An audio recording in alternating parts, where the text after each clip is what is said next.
And the release of the Nintendo Switch Pro appears to be imminent. Uncharted 4 coming to PC. And have you ever wanted to play your PC games on your Switch? Well, you're going to have your own device for doing just that, probably. And of course, they're announcing a smart toilet. Which is going to be the most important piece of news over here on the Tech Summit Podcast, episode 51. I am Francisco. I'm Chris. And if you're watching over here on YouTube, do make sure to check out the social media that is going to be right down here and in the description. And of course, if you are listening in on Spotify, Apple Podcasts, or wherever you get your podcasts, all of that information will be in the respective descriptions. That's right. And we also wanted to give a very special thanks to our patrons. We've had a couple of people join in as of late, in fact, and I want to make sure that I get everybody in. So now we have 3 tier 3s when it comes to patrons. Ooh. Yes. So first and foremost, we would like to give a very special thanks to our tier 3s, which is going to be Omar, Joe Moss, and Saad Al-Wazel. Thank you so much for all of your support. Your support definitely goes a very long way in helping us make content just like this. And, well, our usual tech reviews as well. And, for the rest of our tier 2s as well, we'll give you guys a shout out too. So we've got Armani, we've got C, we've got Maury, we've got Dizzy YT, and a few more. Just God help me, I'm trying to remember everyone. You should really just have them on a list. I know. Be prepared. I feel I have. If we're sounding, it must be somewhere. If we're sounding super chill today, it's because there's rain outside, so we have that sort of lo-fi vibe going on. And also, it's pretty early, so. Yeah, let's be honest. It's early. It's also pretty early. We need our coffee.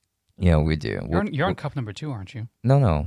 I just added a little bit more coffee to this because earlier, it looks like the first coffee pod that I had was running out of coffee, so the coffee was really light. Oh, okay. So I just added some more, but I saw your coffee was almost purple. So I'm like, it wasn't purple. What are you talking about? I guess it was the lighting. Anyway, from the top, yes, with the people, starting with the tier 3s again. Starting with the tier 3s again. Yes, okay. Let's thank him again. Yes, I do have everyone here once more. Okay, so we have Saad Al-Wazal, Omar, and Joe Moss. Thank you so much. Those are going to be for the tier 3s. Tier 2s, we've got Armani, Rix Rocks, Dizzy YTT, Maury, C, and Luke. Thank you so much for all of your support, and thank you. All right, and of course, it's very important news. We would like to announce the winner of the Stream Deck Mini tonight. And upon random selection, it appears that the winner for the Stream Deck Mini for this month is going to be a tier 2. In this case, it's going to be Rix Rocks. Oh. So congratulations on that one, and hopefully you get to enjoy your Stream Deck Mini. I'll be reaching out to you very soon so that you can hopefully receive it soon on the mail. And with that said, we also wanted to go ahead and announce what the next giveaway item is going to be for the month of June. And I hope that you guys are going to like this one quite a bit. This is one that has been requested a lot when it comes to reviews. So I figured that I would also kind of do a giveaway of it as well. So introducing the Rode NT USB Mini microphone. So this is going to be this month's, June's giveaway, since this episode does still come out in May.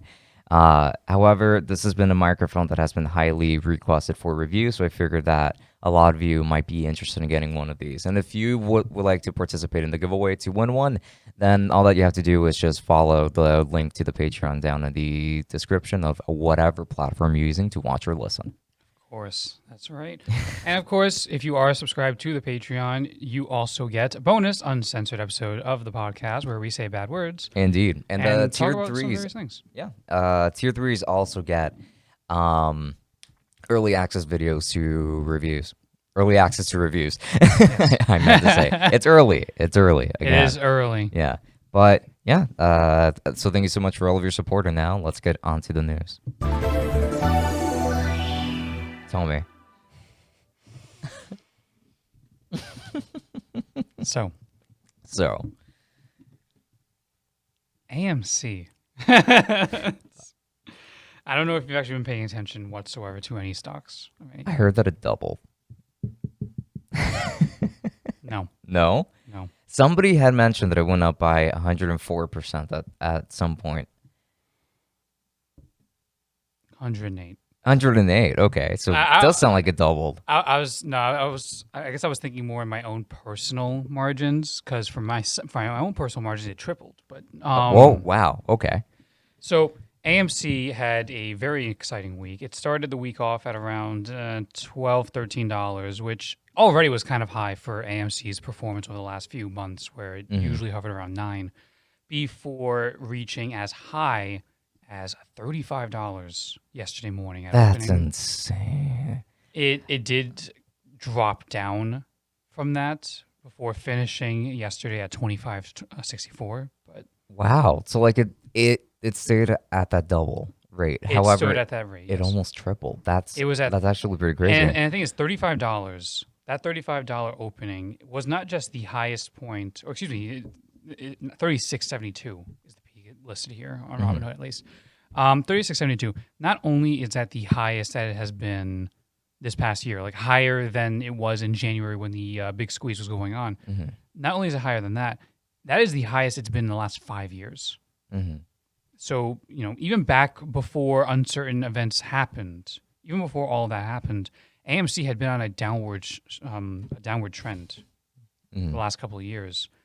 And then all of a sudden it just spikes up to the highest point that it's been in a very, very long time. That's insane. $36. That's genuinely surprising.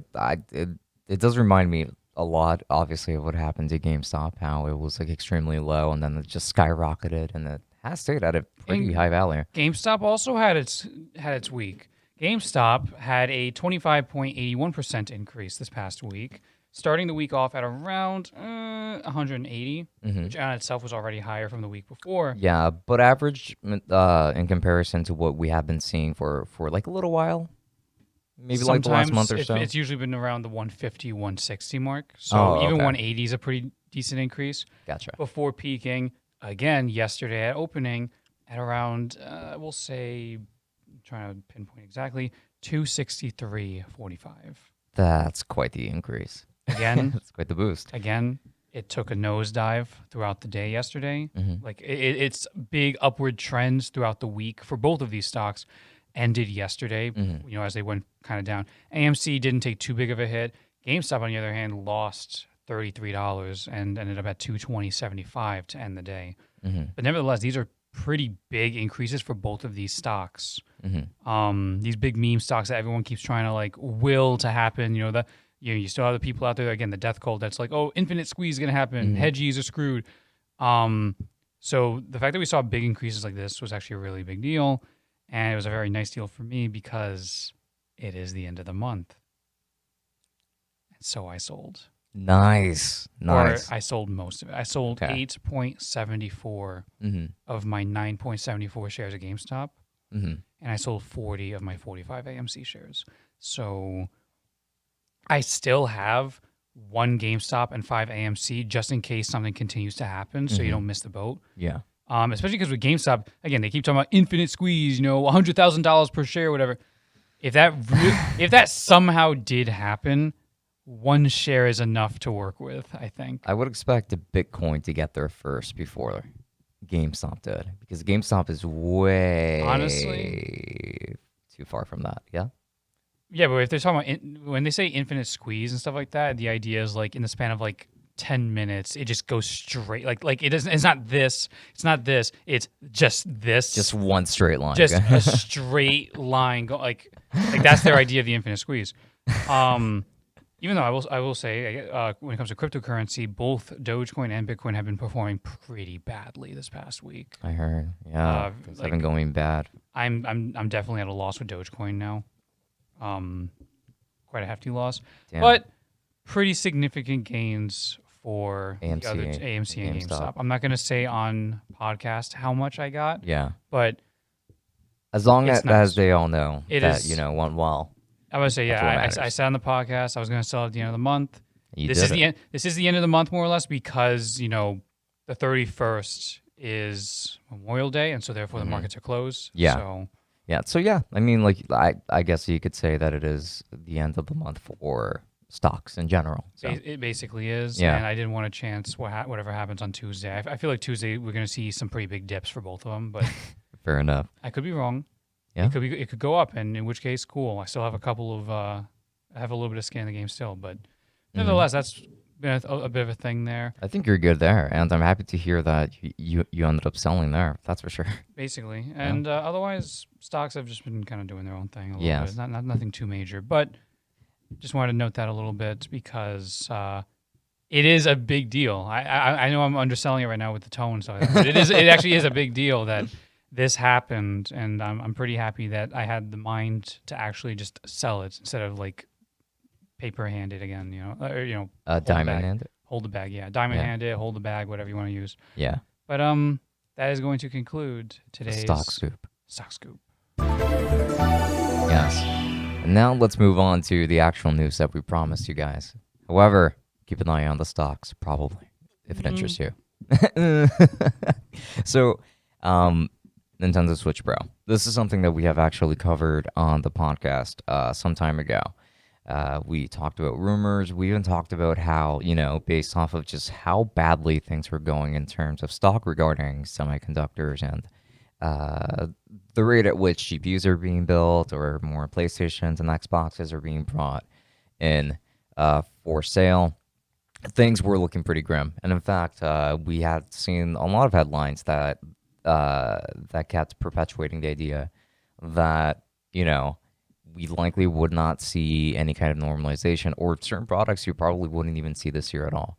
We even thought that would be the case. And we're not blaming anybody for thinking that way because it made sense, of course. It just, we're under current circumstances. So it makes sure that it makes sense that people would think that's just what would have ended up happening this year. However, it looks like the Nintendo Switch Pro is an imminent release for this year, and it is heavily being implied that it is going to be released sometime between September and October. Yes.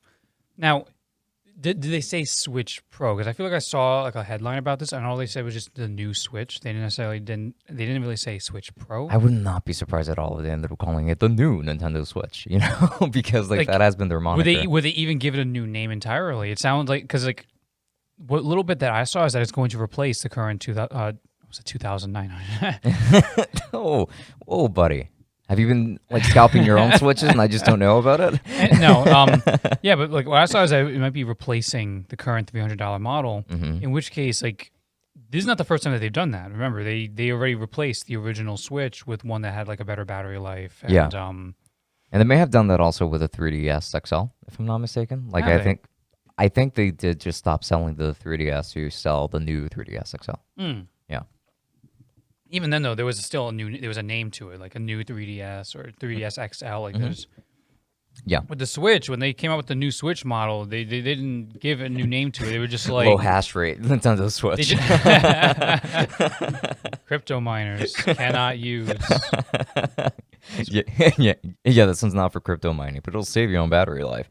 And like alongside with that, I don't mean to interrupt, but like we did get things like improved battery life. Like double was almost being reported, which is a pretty big deal. Now I don't see double still being the case here. No. With let's keep calling it the Switch Pro, especially if you have like an OLED screen, like everyone keeps trying to talk about. I mean, isn't OLED pretty energy efficient? They're organic.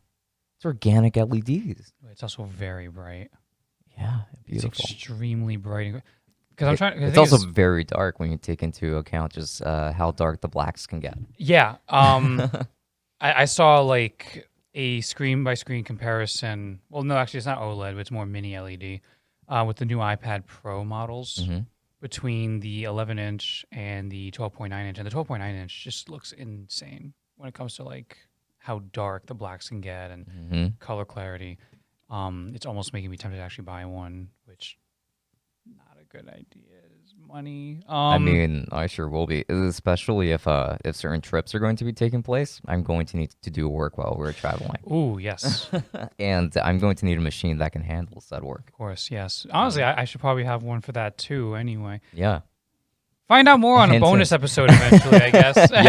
Yeah. Find out more on a bonus episode. Yes. In any case, I don't know. I'm trying to remember the Vita because the Vita had OLED. At least the first model did. The first one did. And the battery life was not that great. I mean, granted, we're talking about technology that's almost 10 years old now, but...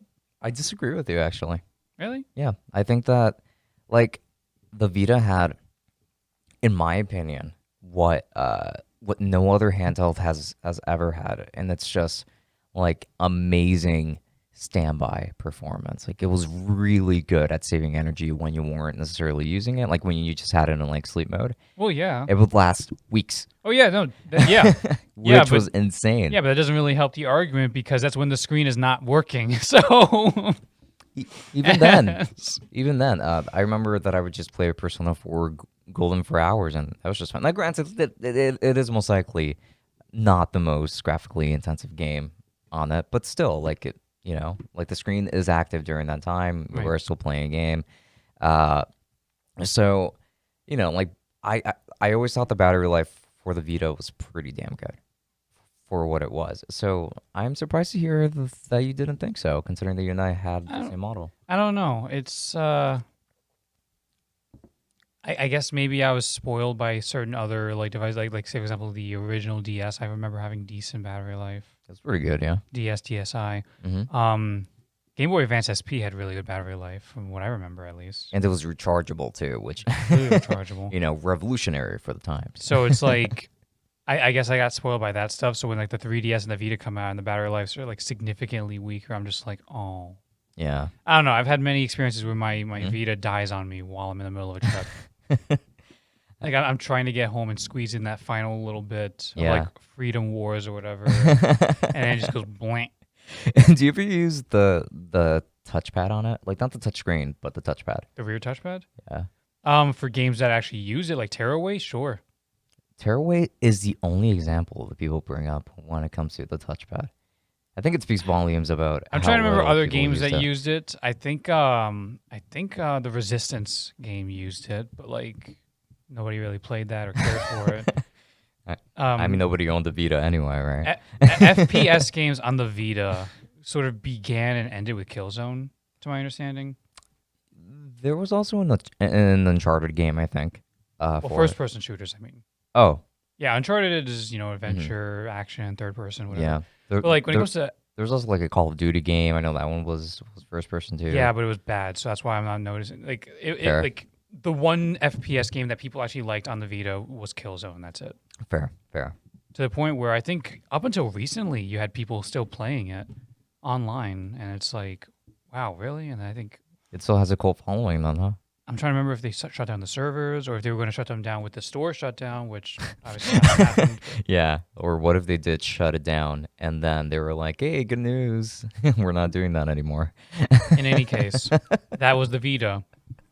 And the Switch is what the Vita could have been. So yeah, yes, Switch stuff. Yeah, Switch stuff Pro. indeed. So September, October. Do you think we actually see it?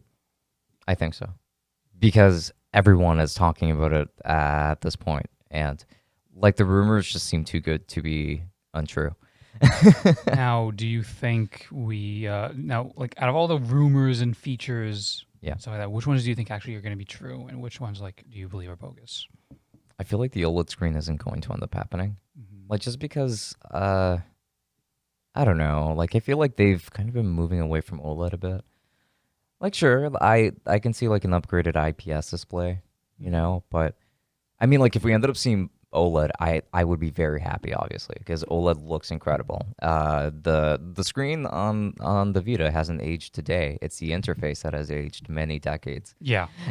But, little like M&M Skittles types. Oh my goodness, yes. It's like, it feels like it's such a cheap interface. Yes, and it's got that music to go along with it. Really annoying music.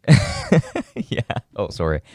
So, the OLED thing, I feel like might not end up happening, but I would be very happy to see it if it did end up happening. 4K, I really don't think it's going to be happening. Not at all. Not even docked. Your best bet is 1080p screen handheld. I still don't think upscaled 4Ks out of the question for docked, but Actually, it's a long stretch. Actually, it seems like they're still aiming for us to have 720p on handheld. Oh. But the thing is that we're still going to have a better display with greater performance. So like it would still look pretty good. And honestly, I don't really mind it. I don't hate it, but it does seem pretty like Nintendo has always been kind of behind the times when it comes to technology and these things. But to be in the year 2021 and to still have a 720 display on a handheld like that, it's like most phones are very much 1080p, aren't they? Except the iPhone. The iPhone's not 1080p? Well, the iPhone 12 is now. Like the iPhone 12, but let's say with the iPhone 11, we were still looking at like the cheapest one was like I think 750p ish, you know, like it was just slightly over 720p, and it's only because of the aspect ratio that it got there.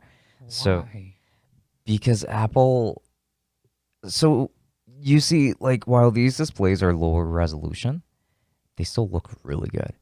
No, they still look good. Yeah. I'm just very surprised by that because you have all of these, like, say, for example, streaming services that will advertise, oh, we can, you can download all these things and you can watch all your favorite shows and movies in 4K and stuff. And it's like most people are watching these things on their phone. Yeah. You think that at the very least, the vast majority of phones would be at 1080p. Some of them going up to 4K with like more higher end models. No. Not yet? No, like there are very few that do, and those are like super niche phones. Like Sony actually tried it a couple of years ago. They did have a 4K phone that was a battery hog. It did have a nice screen, though. I mean, I could see 4K phones becoming a bit more sort of like a mainstay in the next couple of years. I feel like it's inevitable. It could happen, but it seems like a lot of people are very happy with 1440p being like the default. Like most phones are 1440p nowadays, like Samsung's phones.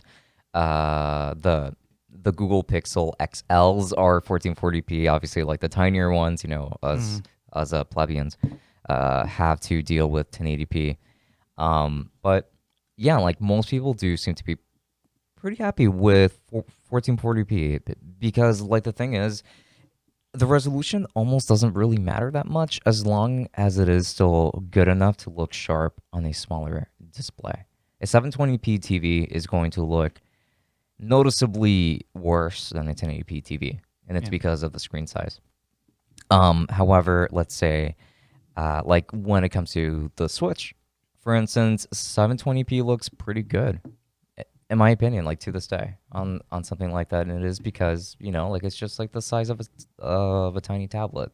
So I do feel like it works just fine. I guess. Yeah. I could just be a bit of a resolution snob. I don't want to really call myself too much of a snob, but no. I know one person who is a bit of a resolution snob who I just remembered has been running into a bit of an issue with their art because they keep drawing in really high resolutions. Is it someone I know as well? It's someone I've spoken about who views this. Oh, okay. Okay. Well, thank you for watching. And yeah, she was having an issue yesterday, actually. I think she was trying to draw something that looked really good, but like there was no canvas big enough in like any Adobe program to handle it. And like they were talking, she was talking up to like 20,000 pixels. And it's like, sprawling canvas. Oh my gosh. Extreme deep detail. It's like you zoom in 1,000% and you see all these very small. Sounds really good though. It really does. It does, and I feel like that is the way to go because I do draw or animate at like at higher resolutions. However, like at PPI, I do keep the PPI pretty low. Right. So you know when you're zooming in, like you can tell, you know that things are starting to get blurrier. So her method is something that maybe I should probably consider finding a middle ground for. Yeah, maybe that would work for me. It depends. You also have to, like, of course, like, you know, concede that maybe the people who are viewing the thing might not be viewing it on that kind of high resolution screen. They might be viewing it on your phone, and then it's like, oh, and then it's like 720p or whatever. Exactly. But you know, I feel like high resolution things can look very good. Like, you know, when my internet actually works with me and I'm able to switch a YouTube video from 1080p to 4K on my monitor, it's like night and day. And of course, one of those things that looks really good in 4K was Uncharted 4. Transition. And another thing that can make Uncharted 4 look really good is 60 FPS, which we might be getting. For you see, Sony had a investors meeting of some kind. I don't know. I don't pay attention to business stuff. Well, but tell me more. Inside their investment thing, they had like a little PowerPoint presentation, and they were talking about ways that they could make money because business. Yeah, of course. There's a business part. But they were talking about new growth vectors for PlayStation Studios. Mm-hmm. Now, one of the vectors is games as a service, because that's where all game we need publishers that. are going on. We want that. Game publishers are all going in that direction.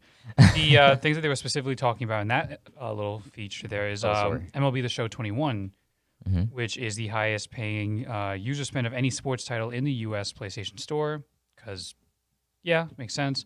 And, of course, MLB The Show is also now a multi-platform IP.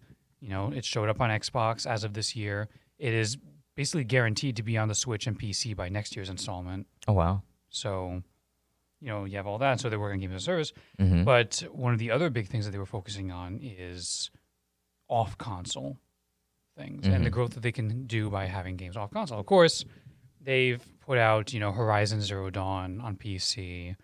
They've got a big return on investment on that, apparently up to 250% or more. While also targeting using the term of the PowerPoint, new geographies. Okay. Specifically Russia, China, and India, where I'm guessing there's a bit more of a market on the PC platform than there might be in PlayStation itself. Okay, so they're looking to also put the game in these places. It's what it is that by putting the games on PC, they expand their audience to these other countries. Okay, got it. Because like China, for example, I know China makes quite a bit of use of PCs. Internet cafes are a big thing there. You know, things like that. Yeah. I'm not going to dox myself further. But, you know, internet cafes are a thing. And, of course, create new fans for the IPs. You know, basically, they're working to expand out their reaches. And we talked about this a little bit on the podcast before, how they were trying to, like, reach out to a new, like, base on PC by releasing PlayStation games. Yeah. But even then, I'm still surprised to see that in this slide, they show Uncharted 4 as an example of games that are going to be coming to PC. They also listed Days Gone, but Days Gone is officially released now as of recording. So Uncharted 4 on PC, which is mind-blowing to me, because I felt like for all of the games that Sony can put on PC, I thought Uncharted would be like the one untouchable. Like, this is the one franchise that will never show up on a platform other than PlayStation. You know, or just Naughty Dog games in general would not show up on like a PC. And it's like, there have been like headlines actually that I've been coming across that pretty much say that PlayStation exclusivity is going to die at some point because they're taking a very similar approach that Microsoft is, and they're also trying to put their games on PC to get more reach. Halo reach. But, yeah, but I think that this is a great move on their end. I know that Uncharted, while it is an older game, I know that it does have a pretty big following. I remember that a lot of people were pretty big fans of Uncharted. Oh, totally, yeah. Yeah, like there were. I mean, I'm not sure if the story was actually the driving point, but like I know that a lot of people really enjoyed the gameplay. The gameplay itself was pretty fine. For me, I always thought there was other third-person shooters that were better and stuff like that. But honestly, for a lot of people, the story and especially the characters was actually a huge drawing point for people when it comes to Uncharted, because Uncharted as a series is basically just video game Indiana Jones. But, you know, because of that, it's like you get really attached to these characters. You know, they're all wisecracking. They're pulling out all these jokes. And it's like you kind of grow to love these characters and, like, you know, sympathize with their plight and their experiences. I wouldn't consider myself a huge Uncharted fan.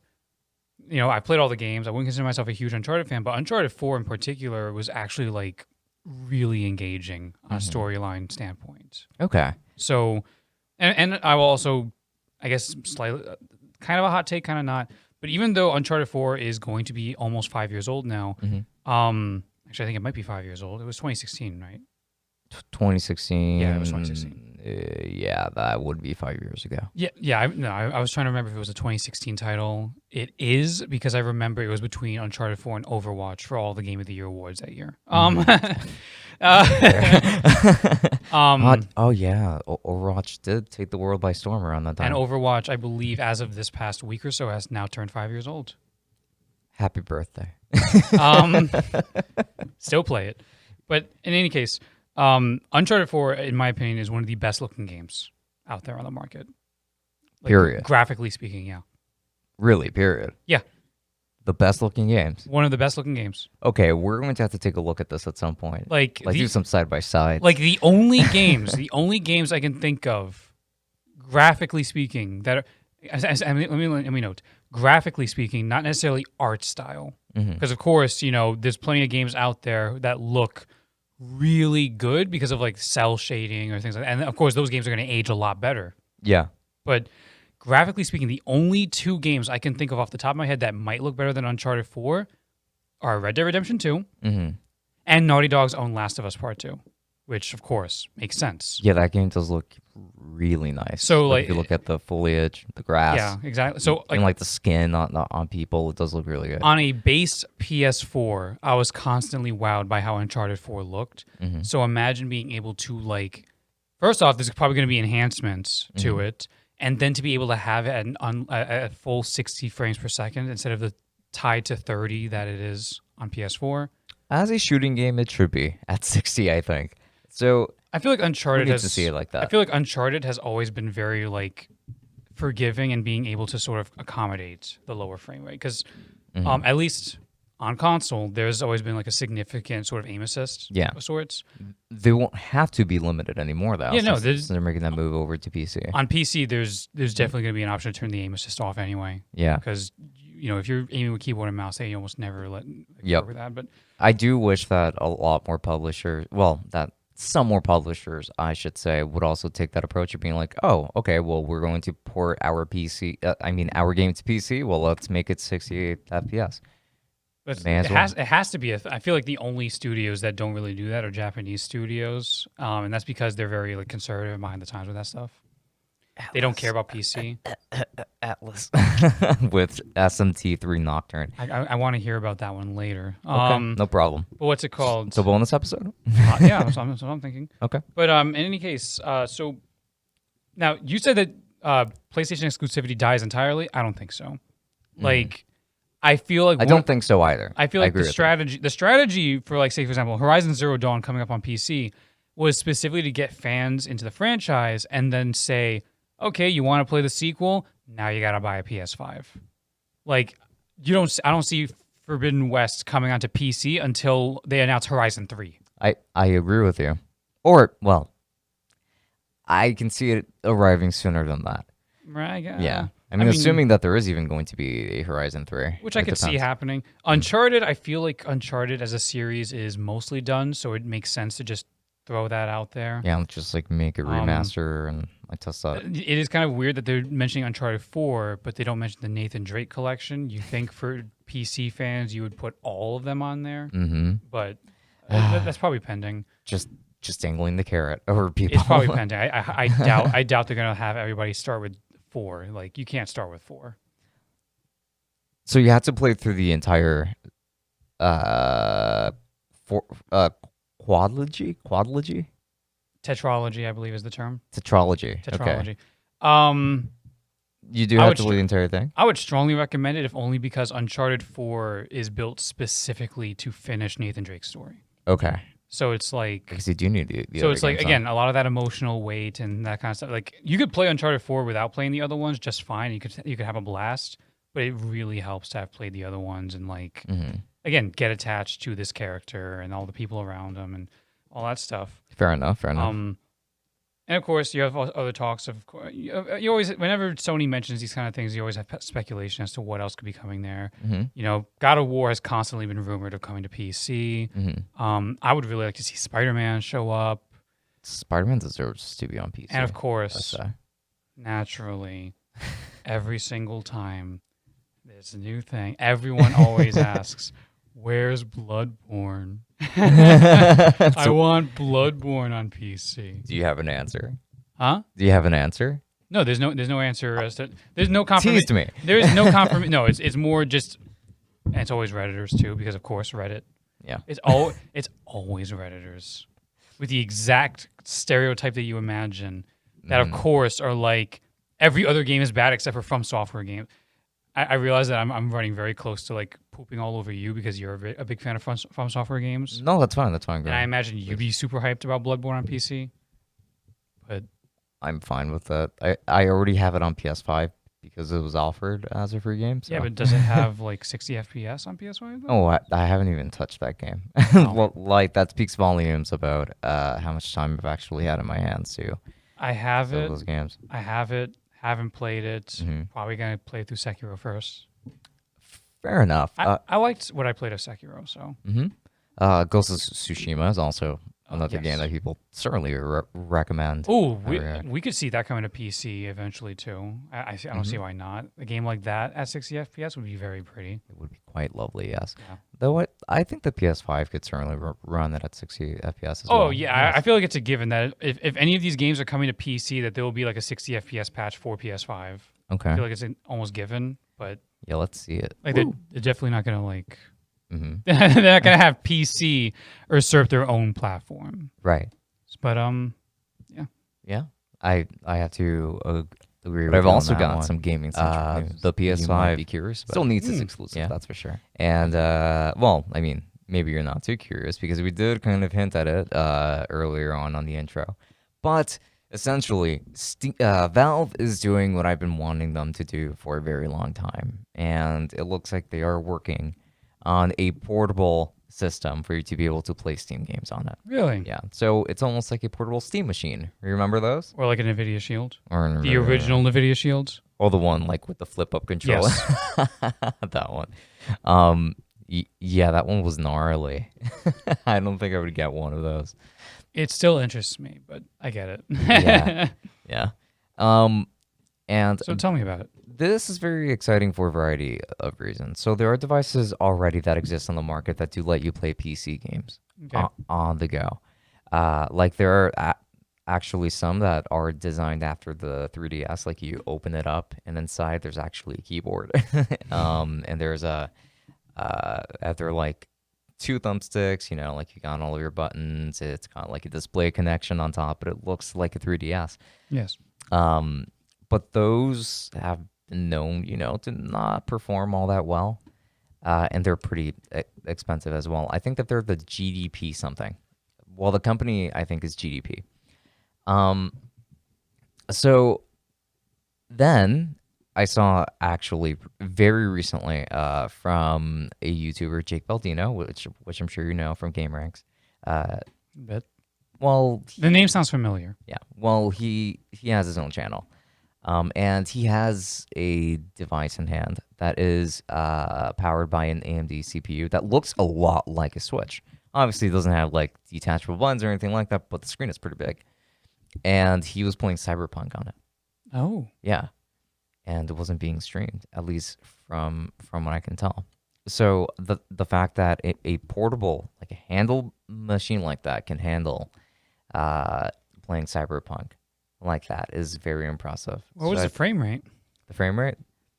It did look more like 30-ish, but I mean, like I was watching a 30 frames per second video. Not even that. That's just impressive in general because Cyberpunk is so like, or at least last I checked, was very difficult to run. Yeah. I haven't played in a couple of months now, so maybe the recent hot fixes and patches have made it more stable. I don't know. Yeah, which would be great. It should be. I should check it out. Yeah. You know, maybe we put out an update to that video of the building PC that you did. Yeah, maybe. Be like, update that There's PC can run it at 60 on ray tracing ultra now. Can it run Crysis in 4K? Yeah, I feel like it could. Oh, you feel like it could? It sounds like a test. I would say I'll test it when I get home. Let's do it. Okay, Crysis 3 specifically. Yeah. Do I have Crisis 3? You have to put like a bunch of like barrels in one place and have them all explode at the same time. Yeah, but Crisis 3 wasn't the really difficult one, was it? It was always the first one. Was it? I feel like Crisis 1 was always the very difficult one, yeah. Oh, okay. Crisis 2 and 3, they were probably like better optimized or like less. I don't know. Well, I guess I could be wrong about that. But anyway, my point is that these games could be played on like an official piece of hardware from Valve.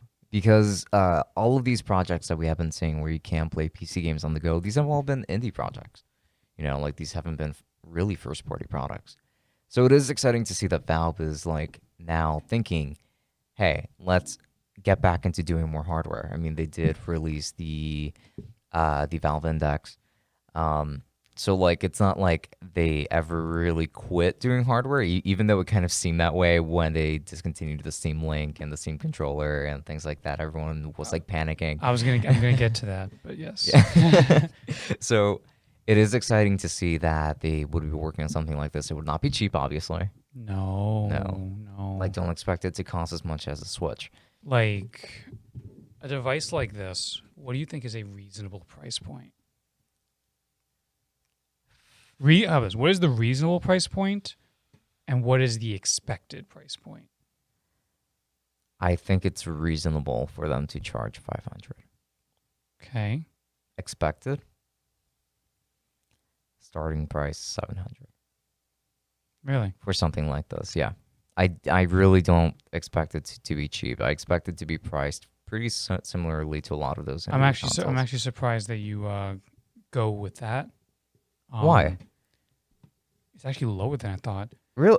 Really? Because I'm thinking.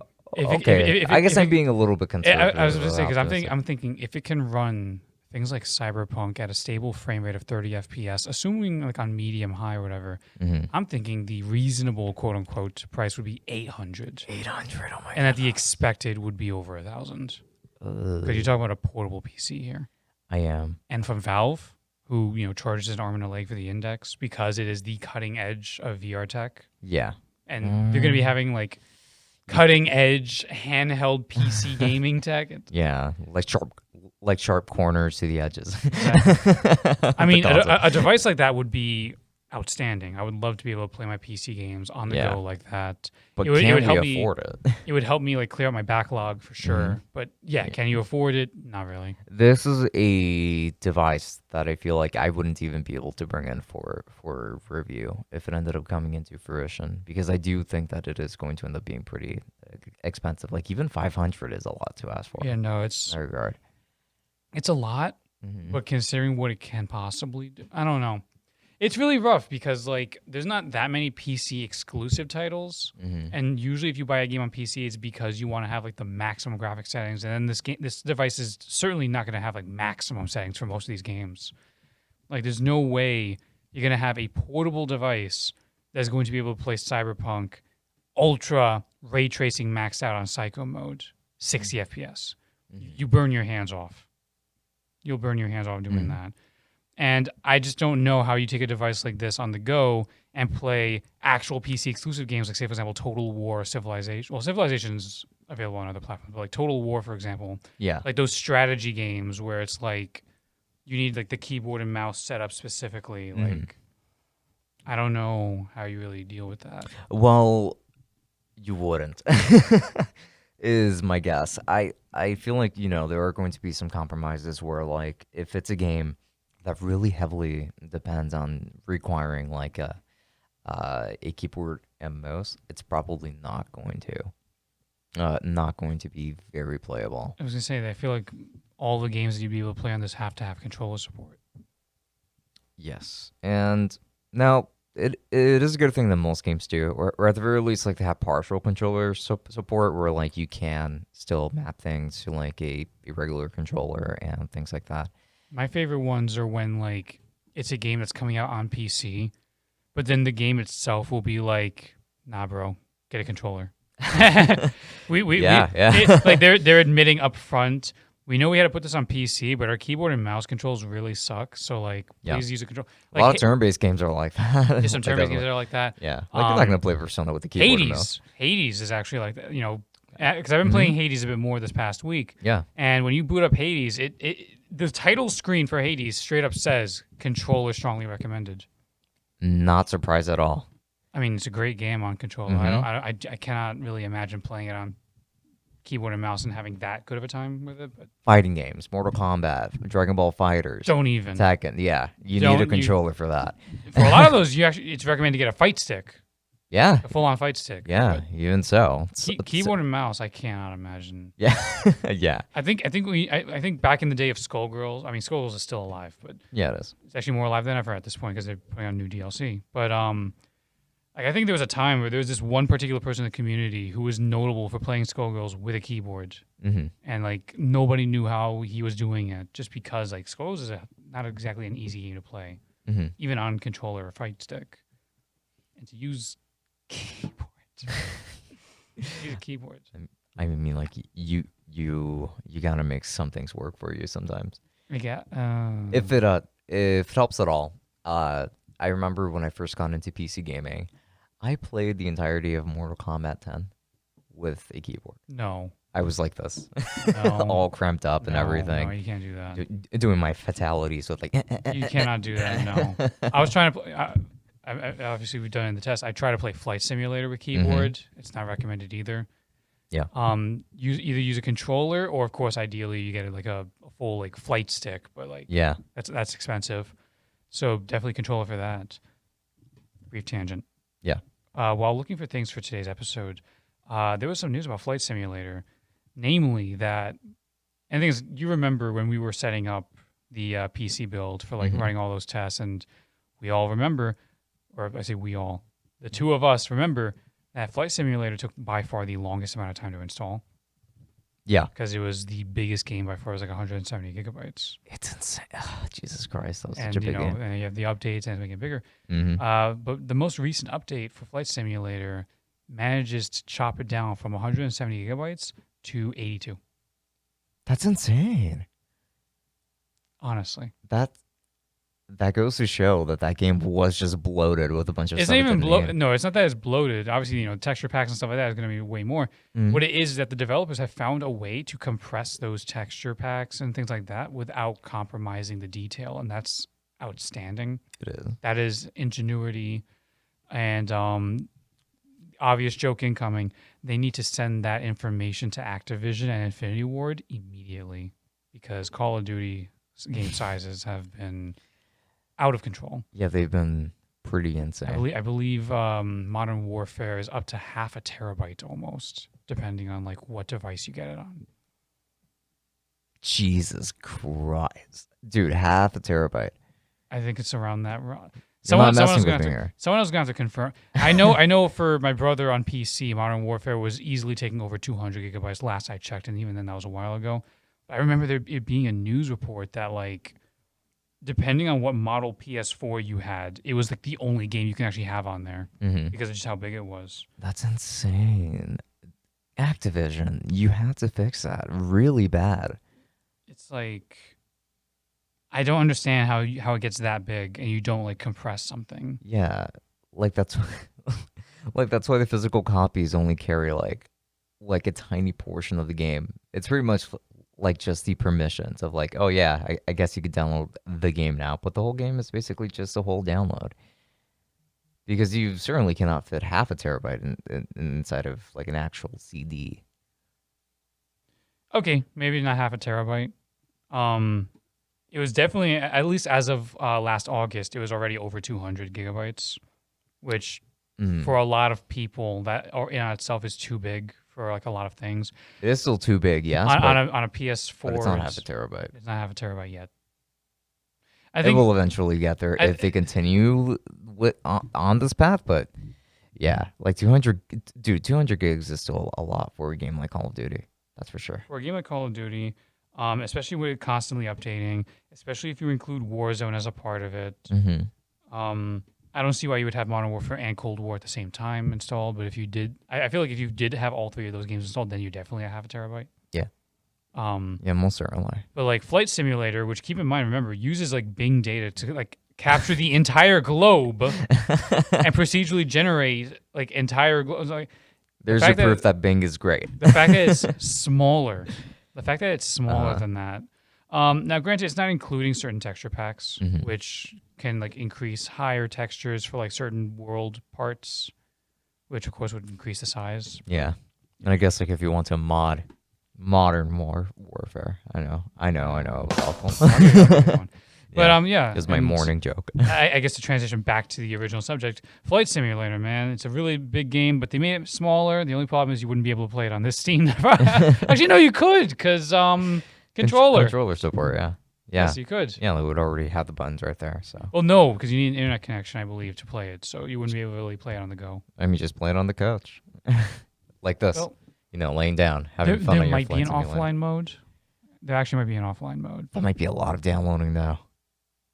That's right. You might have to download ahead of time. Yeah, it might be a pretty massive download. And I suspect that one of the things that they would have to do to keep the cost down on this is most likely to give you like a 256 gig version of the console. Easily, yeah. It's an interesting device, and like it would be amazing to work with, but there seems to be like a lot of hurdles. I don't know if Valve could really. I mean, let's see what they end up accomplishing. Yeah. The biggest challenge is going to be to keep it affordable and still have it perform well. Easily. Which, I mean, Steam machines were that.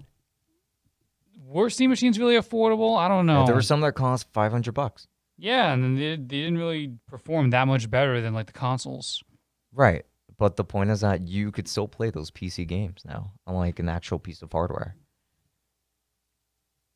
But for more money, while offering not that much higher performance, like I don't know. Steam machines were also super promising. It didn't really turn out all that great, and they dropped them like an ugly baby. It's like the prom night dumpster baby. That's the other thing too. It's like I'm very like apprehensive about Valve's commitment to this thing if they do put it out. Fair enough. I'm nervous. I'm very nervous that they might just flush it down the toilet when they're done with it. Which brings us directly onto our very next topic. And do remember, this is the most important topic here. So go ahead. Transition. Yes. I'm going to be quoting from, of all things, and I'm so sorry, guys, dailystar.co.uk. So it's a tabloid. And Jesus, all of these ads are slowing my phone down, guys. Oh. Granted, I feel like it is important context. This man is running on a Google Pixel 3a, by the way, so you know. That don't matter. There's a lot of ads. It does not matter. This is a obnoxious amount of. You could tell it's a tabloid. Okay. Yeah. I mean, go ahead. I'm trying to navigate. Give me a second. No worries. Also, so while he's on that, guys, do remember Rode NT USB Mini. A lot of people really do seem to love this microphone quite a lot. Focus on finding it. Thank you, but focus. No, I'm good. Okay. Oh, you found it. No, instead that I found it, I'm there. Oh, you're there. It's just that trying to like navigate because like ads keep popping up when you try to scroll down to get to the actual article content. It's like. Okay. Well, Thank you either way. Yes. And yes. We're going to plug in more at the end of the episode anyway. Indeed. Yes, we do. Scientists. We sponsor ourselves. Scientists believe that a new groundbreaking loo, that's how you can tell it's British. Yes. The word loo, dubbed Smart Toilet, that takes pictures of your poo, will be a game changer for millions and their health. It'll be able to examine your poo with an algorithm and warn your doctor of any problems that could help help keep the nation healthy. Again, UK specific. The innovative device would potentially enable millions of people who unknowingly live with bowel cancer to get treatment. Ooh. The technology can it can be fitted within the pipe system of an existing toilet and snaps a photo of a person's stool when they flush the toilet and sends it on their merry way. So you can just buy the camera. A computer algorithm is then able to determine if the movement is loose, normal, or constipated, and whether there is blood present in the stool. As well as helping to diagnose potentially deadly bowel cancer, the technology will help with conditions such as IBS. I suppose that we probably should have given some kind of disclaimer here. Graphic details incoming. It's poo. Yeah, it's poo. It's just poo. Yeah. Honestly, that's the news. There's a smart toilet that takes pictures of your poo and sends it to the doctor. That's revolutionary. Can I send it to other people? Can you hook it up to hook it up to social media? Can I? Yeah. Yes, it's got Facebook integration. That's how they can make it affordable. No, the joke that I saw is that it has Twitter integration, and therefore you can connect it to your That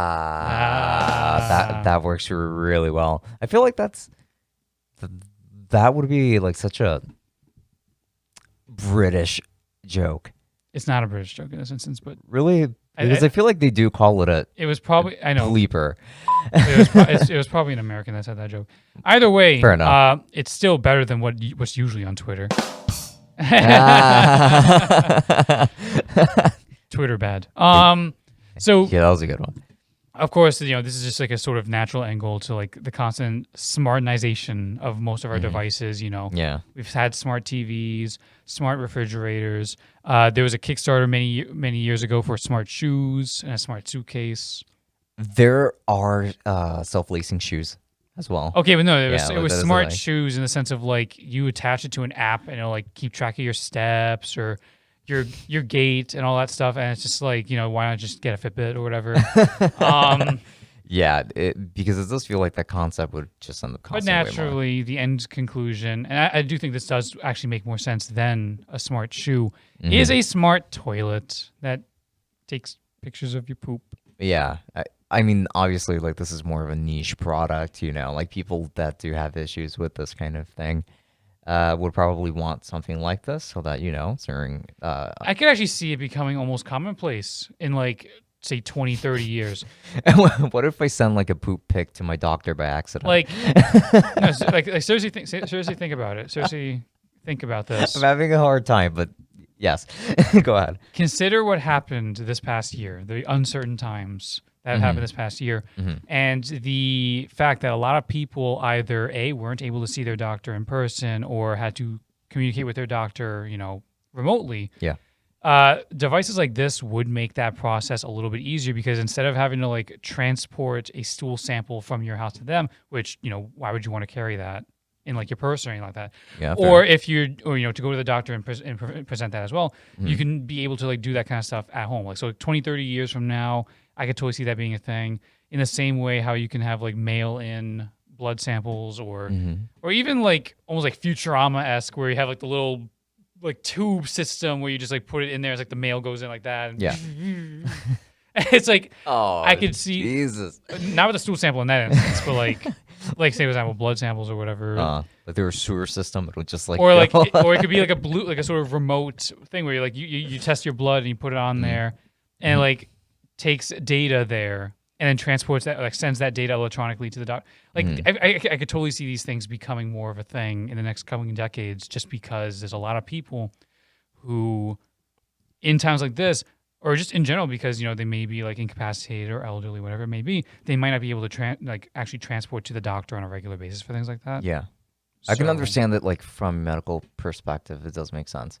Now, as for becoming more commonplace, I do have a harder time picturing that. I could totally see it being like I could see it being almost like a household thing where you just have that, or Right. like maybe you can get an attachment, like a camera attachment, like you were joking about, like before we started recording. Yeah. So you can attach it to your toilet. Your it's what it current one. sounds like, yeah. Yeah. So that would make more sense than having to buy a whole new toilet and then having to get that installed. it sounds like it's probably a whole different. I mean, you could installing a possibly- toilet is extremely annoying. Is it? It is. Have you done that? I have been with my father doing it Okay. in the past. Like when we have installed toilets, it is very, very, very annoying. Because usually what ends up happening is that, I mean, depending on what tiles you have like around your toilet, they can end up rotting from the humidity, and then like you don't start seeing that until you remove the toilet itself and like swap it out. So that's really what makes it annoying, and then you have to like reseal the toilet again, like when you put it back on, and then you have to make sure that you do have the tiles that can actually go around it, which in this case just means buy regular tiles and then cut around it. Oh my god. Which is not easy. That just sounds like a ton of work. Yeah, it is. It is. Oh my god. I wish this was like an uncensored episode. You could just go pun all over the place with this one. Yes. It's something. I feel like this should have been the first topic too. No. Now I feel like it's a most important one. Like I used to like break listen, the ice a little bit. Like listen. Yeah.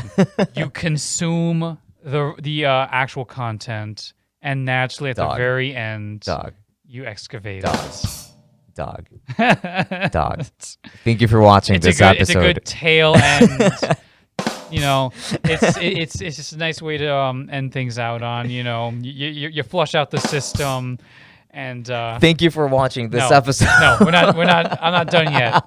I'm not done yet. You're not done. No, because I actually have a question. I actually do have a question. Yeah, go ahead. A more serious one, because obviously this sounds like a very nice and useful device when it comes to like actually like dealing with health issues and stuff like that. Naturally, it's a camera, and so therefore, privacy concerns. Yeah. Do you feel like there could be a risk of privacy concerns? Absolutely. Here? Like, would you trust a device like this? No. No.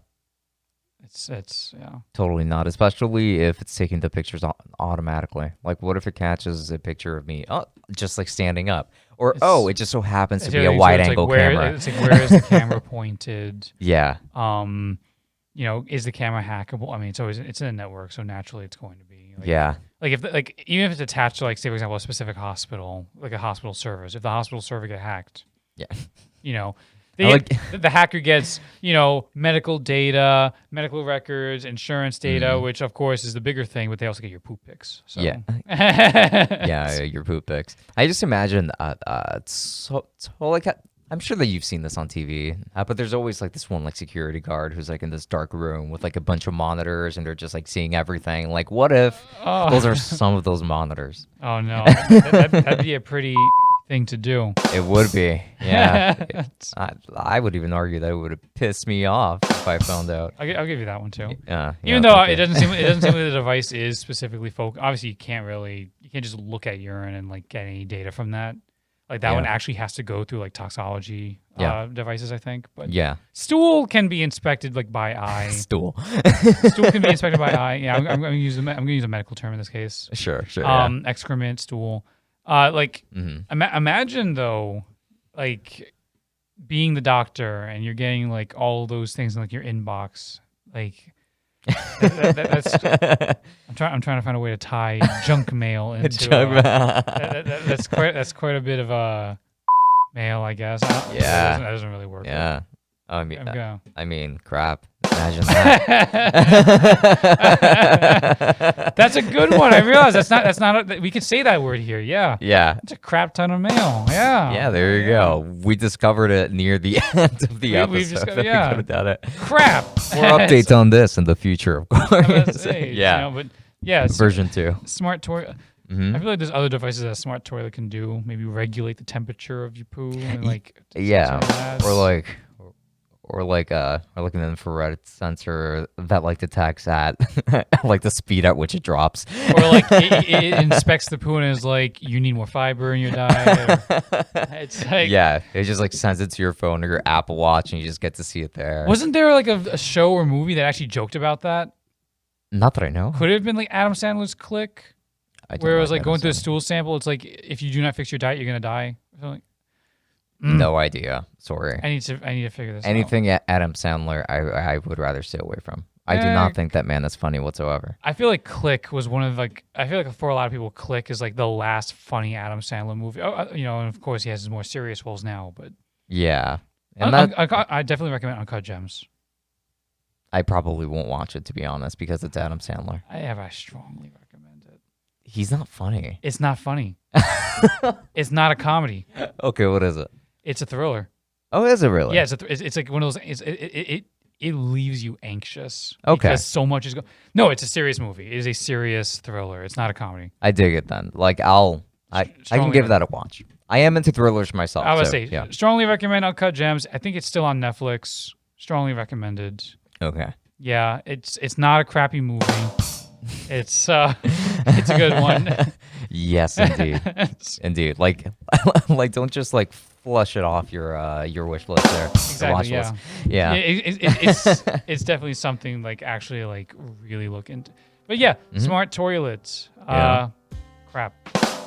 I don't know how to end that tagline, but but I mean, no worries. Either way, thanks to all of you for watching tonight's episode, and just know that if you aren't a patron yet and you are interested, Yes, the winner of the Stream Deck Mini is indeed Rick's Rocks. We're going to be reaching out to you very soon. Thank you so much for supporting us. And if you would like to win the Rode do you want to rent Mini, it? yeah, rent it. If you want to rent this microphone, you have to be a patron. Permanent renting. Yeah. It is a permanent rental where, I mean, it only costs you a subscription to the Patreon, of course. And if you end up winning this, you should be very happy with this microphone that is very highly acclaimed.